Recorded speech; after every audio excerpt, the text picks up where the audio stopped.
Chapter 9. The one thing every hero wanted, and the price they all paid. 1. Perseus and the Petrifying Silence, Hellenic Legacy. In the grand tapestries of Bulfinch, the hero Perseus embarks on a journey that is fundamentally a rebellion against the static death embodied by the Gorgon. Born of a golden shower, the divine essence of Zeus, Perseus represents the mortal spark striving to achieve a permanence that the flesh cannot sustain. His quest to decapitate Medusa is a descent into the realm of the frozen. The Gorgon's lair is a graveyard of statues. Men caught in a moment of terror, turned to cold stone by a single glance. To conquer this stillness, Perseus does not use brute strength, but divine technology. The winged sandals of Hermes to transcend the earth, the helmet of Hades to vanish into the shadow, and the polished shield of Athena. By viewing Medusa only through the reflection in his shield, he defeats the absolute end without looking it in the eye. When he severs her head, he captures the power of the eternal, a weapon that can freeze time itself. His immortality is ultimately achieved through catastrophism. He is placed among the stars, his story written in the constellations, proving that for the Greeks, a hero lives forever not in the body, but in the indestructible memory of the night sky. 2. Sigurd, the wisdom of the dragon's blood, Norse fate. In the blood-stained verses of the Prose Edda and the Volsunga saga, the quest for immortality is a grim pursuit of legacy amidst the certainty of doom. Sigurd, the greatest of the Volsungs, seeks the gold of the dragon Fafnir. This hoard is not merely wealth. It is a catalyst for destiny. Armed with Gram, the sword reforged from his father's shattered shards, so sharp it could slice a lock of wool floating on a stream, Sigurd pierces the dragon's heart from a pit beneath the earth. The moment of his ascent occurs when he roasts the dragon's heart, and touches a drop of its scorching blood to his tongue. Instantly the world shifts. He gains the wisdom of the birds, understanding the secret language of nature and the hidden betrayals of men. This is the Norse version of immortality, a heightened state of being where the hero transcends mortal ignorance. However, this gift is shadowed by the curse of the ring and Varanot.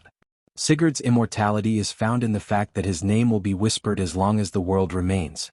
For in the north, the only thing that survives the fire of Ragnarok is the glory of a life lived without fear. 3. Rama, the eternal Dharma, Vedic liberation. In the Ramayana, the quest for immortality is not a search for a magical potion, but the rigorous perfection of the soul through Dharma, sacred duty. Rama, the blue-skinned avatar of Vishnu, represents the ideal man whose every breath is in service to the cosmic order. His exile to the demon-haunted forests and his war against the ten-headed Ravana are trials of the spirit. Ravana represents the false immortality of the ego. He sought to live forever through power and arrogance. Rama's victory is the triumph of the selfless soul. He does not fear death because he knows the soul, Atman, is eternal, and that the material world is but a passing shadow.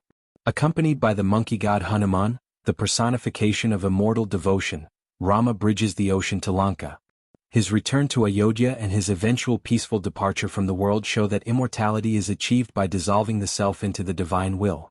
He returns to his form as Vishnu, demonstrating that for the Indian hero, the ultimate immortality is moksha, liberation from the cycle of birth and death to return to the infinite light.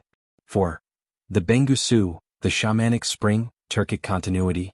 According to the foundational researches of Bahat and Ojal, the Turkic quest for immortality is often a perilous journey to the center of the world, where the Bayterek, tree of life, grows. Heroes like Er Tastuk or the legendary Korkut Atta seek the Bengusu, the eternal water, a hidden spring guarded by spirits at the roots of the world mountain. This quest is deeply communal. The hero does not seek the water for his own vanity, but to bring Kut, blessing, back to his tribe, to heal the sick, and to ensure the nation survives the harsh winters of the steppe. The Turkic hero must outwit the demons of Erlik and prove his worth to the sky god. If he drinks the water of life, his spirit becomes an eye, a guardian spirit, an ancestor who watches over his descendants from the layers of heaven. Immortality here is the unbroken line. It is the survival of the blood, the language, and the spirit of the steppe through the centuries, sustained by the memory of the heroic ancestors. 5. The Osiris myth, the technology of resurrection, Egyptian eternity.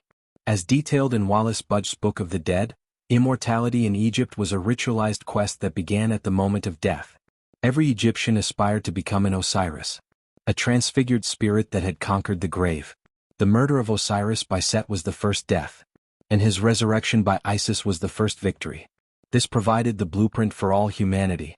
The quest required the preservation of the physical body, the anchor for the soul, and the mastery of the spells of coming forth by day. The deceased had to travel through the terrifying gates of the Duat, facing monsters and answering riddles to prove their purity. The goal was to transform the Ka life force, and the Ba personality, into an Ak, a shining one. This quest ends in the field of reeds, where the hero lives in eternal spring, farming the celestial fields of the gods. For the Egyptians, immortality was the ultimate bureaucratic and spiritual achievement. A permanent solar existence where the soul joins the imperishable stars.